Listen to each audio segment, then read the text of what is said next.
বহুদিন পর বিকেলবেলায় শেষ সূর্যের মিলিয়ে যাওয়া আলোয় আকাশের রং যখন মটকা ফুলের মতো লাল, আমেরিকার উত্তরে ফল সিজনের গাছগাছালি যখন উজ্জ্বল লাল হলুদের বর্ণময় বর্ণনায় সম্পূর্ণ সুসজ্জিত, তাদের পাতায় যখন ভারতবর্ষের মধ্য গ্রীষ্মের দক্ষিণা বাতাসের সুর।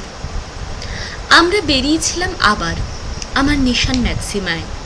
আমরা চার বন্ধু, সুজয়, সুব্রত, শুভাগত আর আমি, আমাদের ছোট্ট শহর কেন্টের চারিদিকে চক্কর দেব বলে। আর টাউনার্স উড পার্ক, যেটা আমাদের ক্যাম্পাসের খুব কাছে, তার নির্জন প্রাগৈতিহাসিক রূপ চাক্ষুষ করব বলে।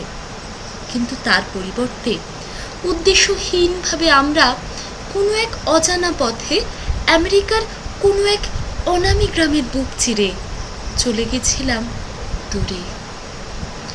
পথের পাশে দুধারে আমাদের সঙ্গী ছিল বিস্তীর্ণ ভুট্টার ক্ষেত, ঘন সবুজ কার্পেটের মতো, এবং হু হু হাওয়ায় সেই কাঁচা ভুট্টার ক্ষেত ছন্দে ছন্দে মাথা নাড়ছিল, ঠিক যেন নদীর বুকে ঢেউয়ের ললিত নাচ।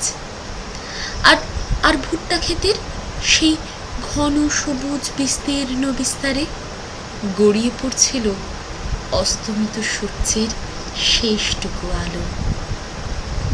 আর আমরা অনেকক্ষণ ড্রাইভ করার পর সেই ফাঁকা জনহীন যানহীন রাস্তার একপাশে কাপড় বিছানো এক টুকরো জমিতে আমার গাড়ি পার্ক করে মুগ্ধের মতো মোহবিষ্ট চোখে ক্লান্তিহীন তাকিয়েছিলাম প্রকৃতির সেই সাধারণ অথচ অনির্বচনীয় সৌন্দর্যের দিকে, যতক্ষণ না দিগন্ত জুড়ে আমেরিকার সেই অনামী গ্রামে সন্ধ্যা নামে।